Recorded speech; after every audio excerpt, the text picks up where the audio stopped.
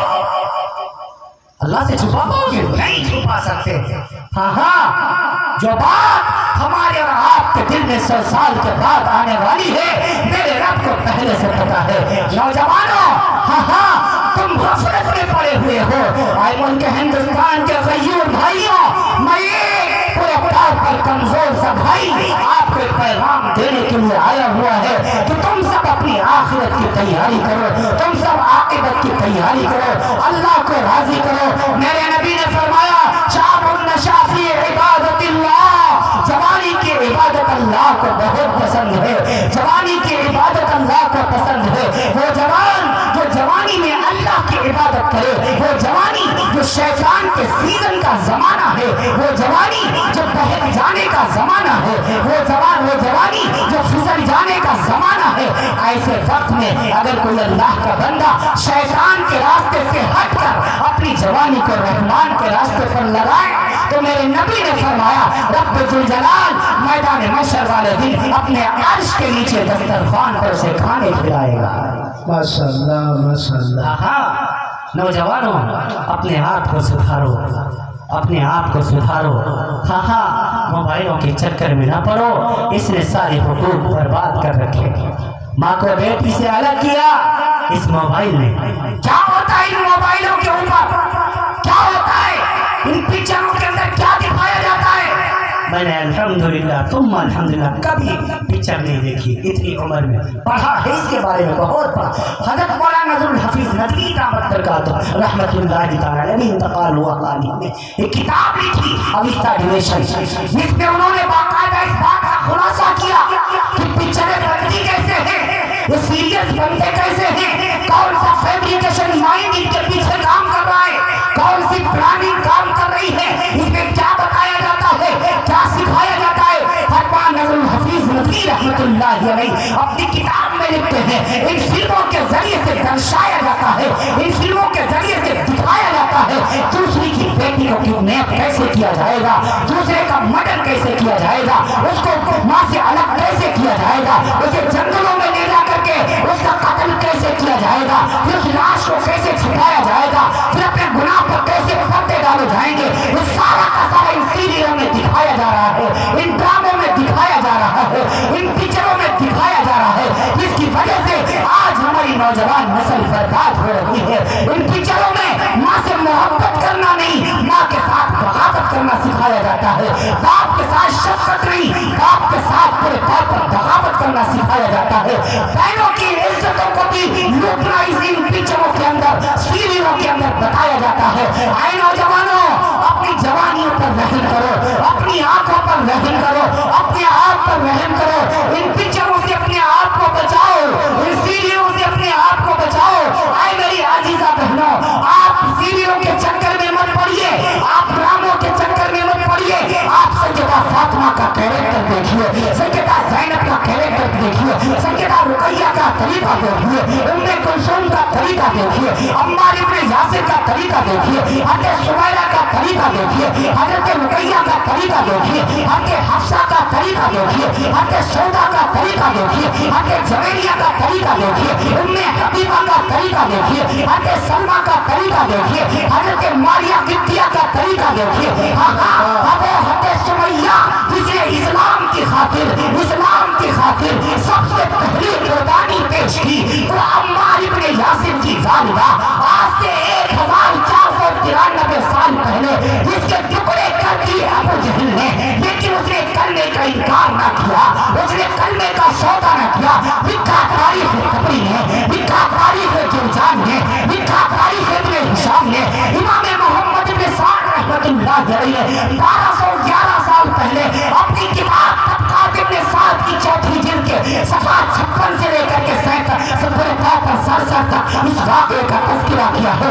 وہ 80 سال کی بوڑھی سمیہ, وہ 80 سال کی بوڑھی سمیہ جس کے سر کے بال بھی سفید ہو گئے, جس کی شرمگاہ میں بچھا مارا گیا, جس کے ٹانگوں کو 2 گھوڑوں پر باندھ دیا گیا, ایک گھوڑے کو ادھر دوڑا دیا گیا, دوسرے گھوڑے کو ادھر دوڑا دیا دیا گیا، لیکن سمیہ نے کرنے کا انکار نہیں کیا، جامِ شہادت نوش کر کے سیدھا جنت الفردوس چلی گئی، لیکن اپنے ایمان کا سودا نہیں تھا۔ نعرہ تکبیر، نعرہ تکبیر، حضرت مولانا مفتی سلمان صاحب زندہ باد، زندہ باد۔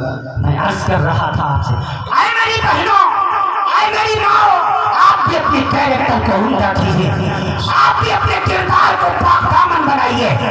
ہاں ہاں، آپ کا زیور کان کا بندہ نہیں ہے، آپ کا زیور گلے کا ہار نہیں ہے، آپ کا زیور پیروں کی پائل نہیں ہے، آپ کا زیور ہاتھ کا پھول نہیں ہے، آپ کا زیور ماتھے کا جھومر نہیں ہے، آپ کا زیور شرم اور حیا ہے۔ اس عورت کے اندر شرم و حیا نہیں، وہ عورت گلی کی کتیا سے بھی بدتر ہے۔ زندہ باد، زندہ باد۔ ہاں ہاں، یہ میں نہیں کہتا، اللہ تعالیٰ قرآن کریم میں اعلان فرماتا ہے، اللہ تعالیٰ نے قرآن کریم میں اعلان فرماتا ہے، اے عورتوں، اے امت کی ماؤں، اے امت کی بہنوں، اپنے دامن کو پاک رکھو۔ جب تمہارے دامن پاک تھے تب تمہاری گودی میں سیدنا عبد القادر جیلانی نے تمہارے پیٹ پر جگہ دیا۔ جب تمہارے دامن پاک تھے تو خواجہ معین الدین چشتی اجمیری کا تم نے دودھ پلایا تھا۔ ہاں ہاں، جب تمہارے دامن پاک تھے، جب تمہارا کیریکٹر صاف تھا، جب تمہارا سماج کے اندر کوئی طور پر کوئی گندا ریکارڈ نہیں تھا، رب ذوالجلال نے تمہاری اس کوکھ سے بہاؤ الحق زکریا ملتانی کو پیدا کیا۔ ہاں ہاں، شیخ احمد سرہندی کو پیدا کیا، بہاؤ الحق زکریا ملتانی کو پیدا کیا، خواجہ اجمیری کو پیدا کیا، حسین احمد مدنی کو پیدا کیا، شیخ الہند مفتی محمود حسن دیوبندی کو پیدا کیا۔ ہاں ہاں، انبیاء کرام کو تم نے جنم دیا ہے، انبیاء کرام کو تم نے دودھ پلایا ہے، نبیوں اور رسولوں کو اپنی گودوں میں کھلایا ہے۔ اے میری ماؤں، اے میری بہنوں، اپنے وقار کو ملحوظ خاطر رکھو، اپنی عزت کی حفاظت خود کرو۔ اے میری عزیزہ بہنوں، وقت کے تمام باطل طاقتیں، وقت کی تمام باطل طاقتیں شکاری کتوں کی طرح تم کو نوچنے کے لیے تیار ہے۔ وقت کے بھیڑیوں سے اگر آپ کو بچانا ہے اپنے آپ کو، وقت کے غریبوں سے اگر بچانا چاہتی ہو اپنے آپ کو، تو اپنے کیریکٹر کو، اپنے کردار کو، اپنے دامن کو پاک رکھو، بغیر اپنی ماں کی اجازت کے، بغیر اپنے باپ کی اجازت کے، بغیر اپنے بھائی کی اجازت کے اپنے گھروں سے باہر نہ نکلا کرو، ورنہ سماج کے کتے تمہارے جسم کو نوچنے کے لیے تیار کھڑے ہوئے۔ اللہ اکبر۔ آپ تو یہاں رہتے ہیں، آپ کو نہیں خبر میں ملک ہندوستان گھومتا ہوں۔ اللہ کا شکر ہے، رب ذوالجلال نے ملک ہندوستان کے 25 صوبوں میں سے کوئی ایسا صوبہ نہیں جہاں مجھے بار بار جانے کا موقع نہ عطا فرمایا۔ رب ذوالجلال، یہ میں تحریک نعمت کے طور پر میں کہتا ہوں، رب ذوالجلال نے بیرون ممالک کا بھی سفر کرایا، ملک شام ایک ہفتے تک رہا، انگلینڈ رب ذوالجلال نے 15 دن تک رہنے کی توفیق عطا فرمائی۔ ہاں ہاں، ملک شام، اور پھر وہ اس کا شہر دمشق، وہ جامع مسجد جس کے منارے پر سیدنا عیسیٰ روح اللہ روز قیامت میں دجال کو ختم کرنے کے لیے اتریں گے، اس منارے کو یہ گنہگار آنکھوں نے اپنی آنکھوں سے دیکھا ہوا۔ زندہ باد، زندہ باد، ماشاءاللہ۔ یہ رب ذوالجلال کی بہت بڑی نعمت ہے۔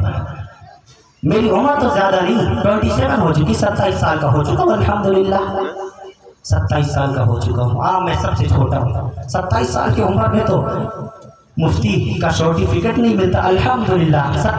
17 تو 19 سال کی عمر میں اللہ تعالیٰ نے مجھے مفتی بنا دیا تھا۔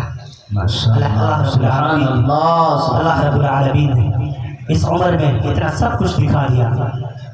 میری عمر تو زیادہ نہیں ہے، لیکن سفر میں نے بہت کیا ہوا ہے، اور عمر سے اور سفر زیادہ کرنے سے تجربہ بڑھتا ہے۔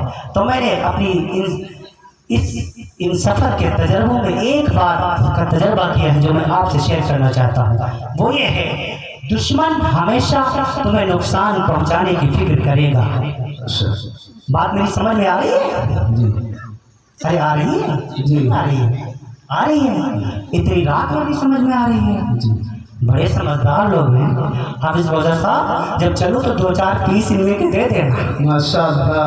پتہ نہیں اتنے سمجھدار لوگ۔ سامعین کرام، آپ اپنے لیے بولیے، سامعین کرام، سامعین کرام، ماشاءاللہ ماشاءاللہ۔ اللہ یہاں کے لوگ بڑے سمجھدار ہیں، 12 بجے کے بعد بھی بات سمجھ لیتے ہیں، ورنہ 12 بجے کے بعد تو اچھے اچھوں کا 12 بج جاتا ہے، لیکن اللہ کا فضل ہے ابھی آپ کے 12 نہیں بجے ہوئے ہیں اور آپ ایسا جم کر بیٹھے ہوئے ہیں. میں سوچ رہا ہوں آپ اس کوثر صاحب کی کہ یہ جلدی جلدی اٹھنا شروع کریں تو میں بھی اپنی بات سمیٹوں، لیکن کم وقت کو اٹھ ہی نہیں رہا ہے. نہیں اٹھیں گے انشاءاللہ.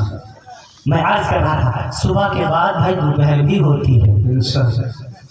ایک جگہ میں مغرب بنگال میں بیان کر رہا تھا تو کسی نے پرچی لکھ کے دی فجر تھا، میں نے کہا فجر کے بعد ظہر بھی پڑھتا ہوں. تو کہنے کہ ظہر، میں نے کہا ظہر کے بعد عصر بھی ہوتی ہے. کہنے کہ عصر تک، میں نے کہا بعد میں مغرب بھی ہے. کہنے کہ عشاء تک، میں نے کہا عشاء کے بعد پھر فجر ہے. اب خاموش تھوڑا بیڈھم ہو رہی ہے، اس کے چکر میں میں اللہ تعالیٰ آپ سب کی محبتوں کو سلامت رکھے. میں عرض کر رہا تھا آپ سے، ہاں وہ بات میں شیئر کر رہا تھا. اس زندگی کے تجربے میں نے ایک بات محسوس کی ہے، دشمن کا کام ہمیشہ سامنے والے کو نقصان پہنچانا ہوتا ہے، لیکن یہ میری زندگی کا تجربہ ہے. اس کو نوجوانوں تم بھی نوٹ کر کے لے کے جاؤ، اے میرے چچا کی عمر کے لوگوں تم بھی نوٹ کر کے لے کے جاؤ، میری بہنوں تم بھی سنو، ماں تم بھی سنو. دشمن اپنے مشن میں اس وقت تک کامیاب نہیں ہوتا جب تک ہمارے اپنے اس کا ساتھ نہ دے. یہ میری بات ہمیشہ یاد رکھنا. جب بھی مثلا مشہور ہے نا ہمارے دیہاتوں میں، گھر کا بھیدی لنکا ڈھائے، سنا آپ نے؟ ہاں، جب تک ہمارے اپنے ساتھ نہ دیں تب تک دشمن اپنے مشن میں کامیاب نہیں ہوتا. یہ میری زندگی کا تجربہ ہے.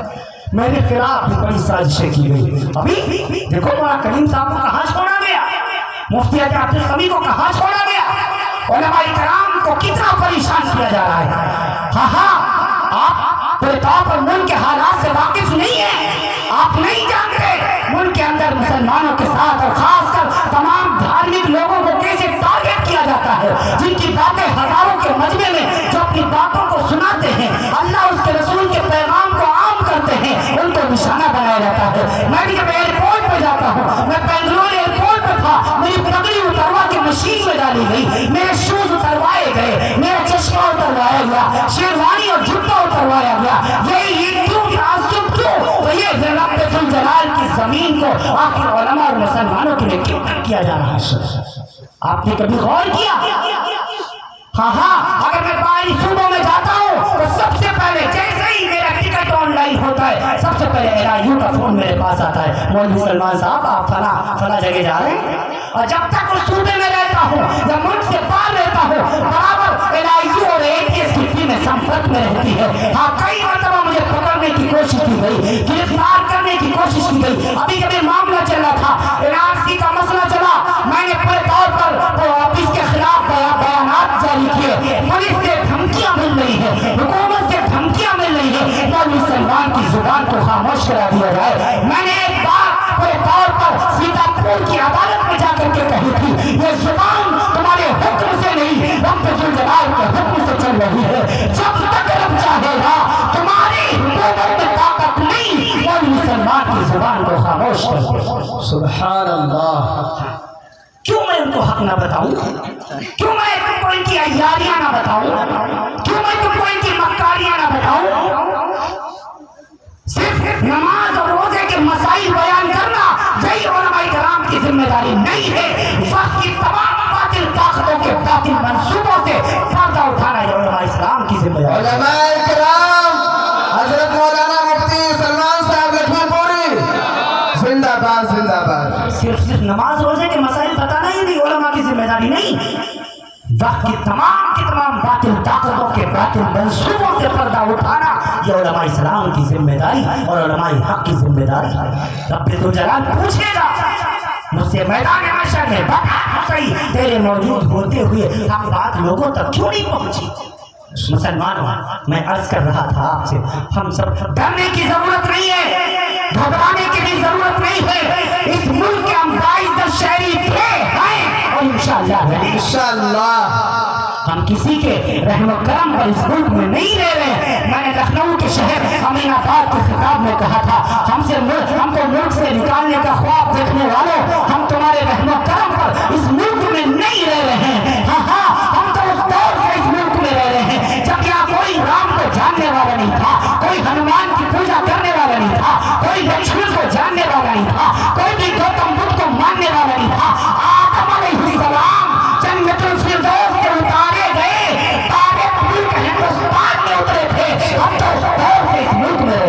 اسلام زندہ باد، اسلام زندہ باد۔ سبحان ہم تو اس اللہ۔ دور سے اس ملک میں رہ رہے ہیں۔ ہم ملک ہمارا یہ ملک تھا، ہے اور رہے گا انشاءاللہ۔ ہمارے بڑوں نے بڑی قربانیاں دی ہیں، ہمارے بڑوں نے اپنا خون اور پسینہ لگا کر اس ملک کو آزاد کرایا ہے۔ تو میری نہ مانو، میری نہ سنو، انگریزوں تو خوب مانتے ہو، انگریزوں کو خوب جانتے ہو۔ انگریز والی کو اٹھائیے، اس کا نام ٹامس ہے، اس نے ایک کتاب لکھی ہے کہ ہسٹری آف انڈین، اس کے چیپٹر نمبر 22 اور پیج نمبر 65 پر لکھتا ہے کہ اگر اس ملک ہندوستان کی آزادی میں مسلمان اور علماء شریک نہ ہوتے تو ملک کبھی آزاد نہ ہو پاتا۔ کام سے لکھتا ہے 1857 سے لے کر کے 1947 تک کم و بیش 4 لاکھ علماء کرام کو پھانسی کے تختے پر لٹکایا گیا تھا۔ کام سے لکھتا ہے دہلی کی چاندنی چوک سے لے کر کے پشاور کی جامع مسجد تک کوئی ایسا درخت نہیں تھا جس پر عالم کی لاش نہ لٹکائی گئی ہو۔ کام سے لکھتا ہے علماء کی عورتوں کو ننگا کیا گیا تھا۔ کام سے لکھتا ہے ان کی عورتوں کی عزتوں کو لوٹا گیا تھا۔ کام سے لکھتا ہے ان کی بیٹیوں کے سروں سے دوپٹوں کو اچھالا گیا تھا۔ کام سے لکھتا ہے علماء پاکستان کی لال مسجد جس میں انگریزوں نے پھانسی کا پھندا بنایا تھا، ایک دن میں 400 علماء کو پھانسی دی جاتی تھی۔ کام سے لکھتا ہے علماء کرام کو سور کی کھال کے بنے ہوئے بوروں میں بند کیا جاتا تھا، پھر دریا میں ڈالا جاتا تھا، اوپر سے گولیوں کا نشانہ بنایا جاتا تھا۔ کام سے لکھتا ہے اس ملک کی آزادی کی خاطر علماء اور مسلمانوں نے خون بھی بہایا ہے، پسینہ بھی بہایا ہے، اولادوں کو قربان کیا ہے، بچوں کو یتیم کیا ہے، بیویوں کو بیوہ بنایا ہے۔ اور مجھ سے اس ملک کی وفاداری کا ثبوت مانگنے والوں جاؤ، اگر مجھ سے میری وفاداری کا ثبوت چاہتے ہو جاؤ، دہلی کا لال قلعہ میری وفاداری کا ثبوت ہوگا، دہلی کی چاندنی چوک میری وفاداری کا ثبوت ہوگی۔ جاؤ دریائے دجلہ، دریائے گنگا، دریائے پورے پاؤں پر جمنا اور دریائے کراسی ہمارے پورے پاؤں پر شہادت کی گواہی دے۔ جاؤ 1789 کے اندر پورے پاؤں پر بنگال کے اندر پلاسی کا میدان جس میں سب سے پہلی جنگ آزادی 1789 کو لڑی گئی، علامہ سراج الدولہ رحمۃ اللہ علیہ آئے میدان جنگ میں شہید کر دیے گئے۔ جاؤ وہ پلاسی کا میدان ہماری وفاداری کا ثبوت ہوگا۔ دہلی کا قطب مینار اور آگرے کا لال قلعہ ہماری وفاداری کا ثبوت ہوگا۔ جاؤ گنگا اور ستلج کے اس رنگین پانی سے دیکھو جس کے پانی کو مسلمانوں کے خون سے لال کر دیا گیا تھا۔ کیا یہ سب میری وفاداری کا ثبوت دیں گے؟ ہم سے وفاداری کا ثبوت مانگنے والوں تم کون ہوتے ہو؟ ہم سے ملک کی وفاداری کا ثبوت مانگنے والے، ہم اس ملک کے وفادار ہیں اور رہیں گے، تمہارے پہکاوے میں ہرگز نہیں آئیں گے۔ اس ملک کے اندر محبت کے ساتھ رہیں گے، ہندو بھائیوں کے ساتھ، سکھ بھائیوں کے ساتھ، چائنیز بھائیوں کے ساتھ، بدھسٹ بھائیوں کے ساتھ، کمیونسٹ بھائیوں کے ساتھ، پچھلی ذات والوں کے ساتھ، تمام اپنے بھائیوں کے ساتھ محبت کے ساتھ رہیں گے۔ تم نے سمجھ رکھا ہے کہ تمہاری باتوں سے اسلام کمزور پڑ جائے گا؟ نہیں، اسلام کل بھی زندہ باد تھا، آج بھی زندہ باد ہے اور قیامت تک انشاءاللہ اسلام زندہ باد رہے۔ نعرہ تکبیر، نعرہ تکبیر، ملک ہندوستان زندہ باد، ماشاءاللہ۔ قیامت تک ہمارا اسلام زندہ باد رہے گا، اسلام بھی زندہ باد رہے گا، مسلمان بھی زندہ باد رہے گا اور ہندوستان بھی زندہ باد رہے گا انشاءاللہ۔ ہندوستان بھی زندہ باد رہے گا۔ ہم کسی کے بہکاوے میں تھوڑے آئیں گے۔ آج بھی دیکھو ہم محبت کے ساتھ رہ رہے ہیں۔ آج بھی اگر ہمارے گھروں میں کوئی طور پر میت ہو جاتی ہے تو ساری رات ہمارا ایک پڑوسی ہندو بھائی جس کا نام رام لال اور شیام لال ہے وہ بیٹھ کر کے بتا دیا کرتا ہے۔ یہ محبتیں آج بھی اس ملک میں زندہ ہے اور مسلمانوں جب تک یہ محبتیں زندہ رہیں گی دنیا کی تمام فرقہ پرست طاقتیں ہمارے ملک کا بال بوکا نہیں کر سکتی۔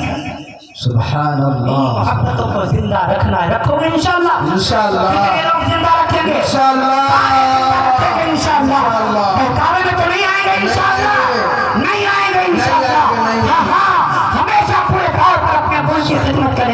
انشاءاللہ. ہاں رب ذوالجلال نے ہمارے ملک کو بڑی وسعت عطا فرمائی ہے. 32,87,782 کلومیٹر میں پھیلا ہمارا ملک ہے ہندوستان.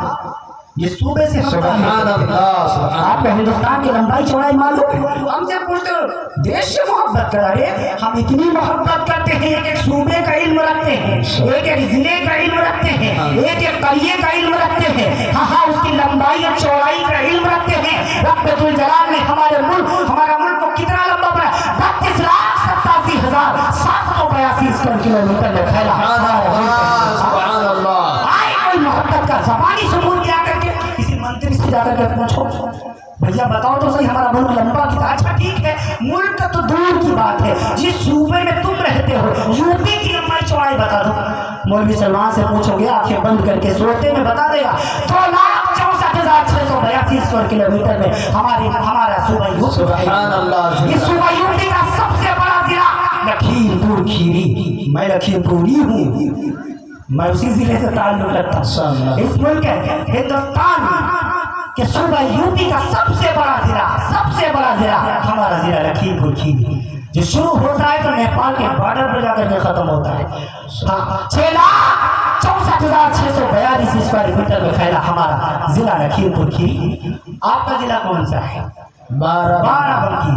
کسی نے بتایا سیتاپور تو چھوٹا سا ہے اور اس کو اور چھوٹا کیا جائے گا. پڑوسی ہے. ہاں پڑوسی ہے. پڑوسی کا بڑا خیال رکھتا ہے. ماشاءاللہ. فوراً بتا دیا پڑوسی ہے. لکھیم پور کھیری کو باہر کر دیا. وہ پڑوسی نہیں ہے کیا؟ وہ بھی پڑوسی ہے. ہم سب پڑوسی ہیں. ہاں بارہ بنکی کی لمبائی کتنی؟ 4,26,642 اسکوائر میٹر میں ضلع بارہ بنکی. ضلع سیتاپور 5,76,679. دیکھو اب کسی سے جا کر کے آپ پوچھو ٹیریل سے، وہ بڑا گوگل پہ سرچ کرے گا، یہ کرے گا وہ کرے گا، تب جا کر کے آپ کو بتا پائے گا. اس کا آنکڑا پتہ نہیں گوگل صحیح دے رہا ہے کہ نہیں دے رہا. آپ بہرحال میں عرض کر دوں آپ سے یہ باتیں میں نے اس وجہ سے عرض کی تاکہ آپ یہ نہ سمجھیں یہ مدرسے میں پڑھانے والے، یہ جھبا اور دستار پہننے والے، یہ پگڑی اور امامہ باندھنے والے صرف قرآن اور حدیث کا علم نہیں رکھتے بلکہ تمام کے تمام دنیا کے بارے میں علم رکھتے ہیں. جس کی آنکھوں کے سامنے اللہ کا قرآن آ جائے، جس کی آنکھوں کے سامنے اللہ کا قرآن ہو، رب ذوالجلال تمام کے تمام علوم اس کے سینے میں دفن کر دیا کرتا ہے. ماشاءاللہ. میں بیان کر رہا تھا، میں نے کہا رب ذوالجلال نے انسان کے دماغ میں 10 لاکھ سوراخ بنائے. کتنے؟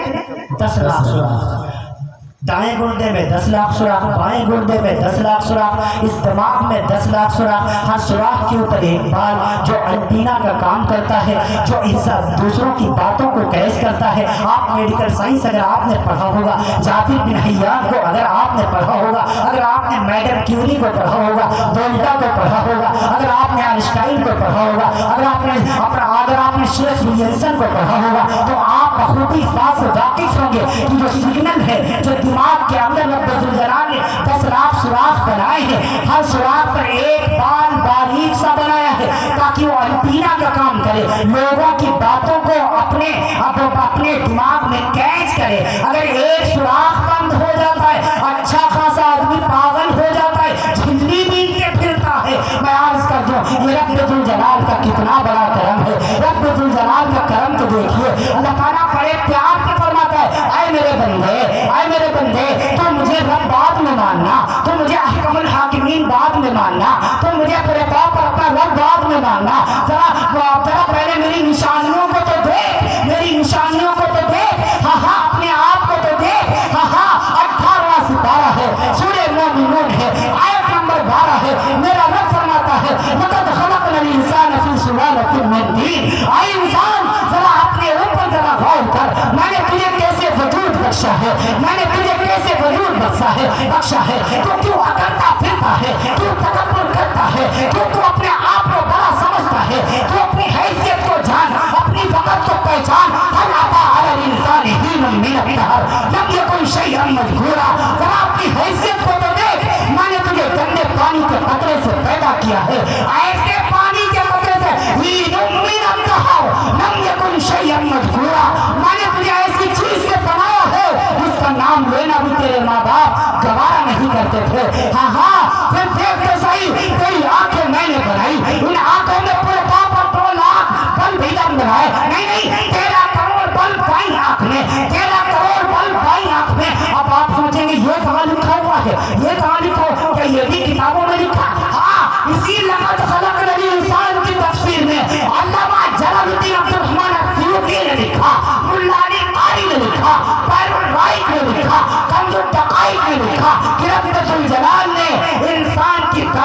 میں 13 کروڑ بلب لگائے ہیں، بائیں آنکھ میں 13 کروڑ بلب لگائے ہیں، دائیں گردے میں 10 لاکھ سوراخ بنائے ہیں، بائیں گردے میں 10 لاکھ سوراخ بنائے ہیں، 206 ہڈیوں پر اس کا وجود بنایا ہے، 360 جوڑ اس کے بدن میں رکھے ہیں۔ ایک ایک جوڑ سے پوچھ لے، ایک ایک جوڑ سے پوچھ لے تجھے پیدا کرنے والا کون ہے، ایک ایک جوڑ پکار کے کہے گا ذالکم اللہ ربکم الحق وما بعد الحق الا الضلال فانا تصرفون فانا تصرفون۔ ایک ایک بال کو بنانے والا رب ذوالجلال ہے۔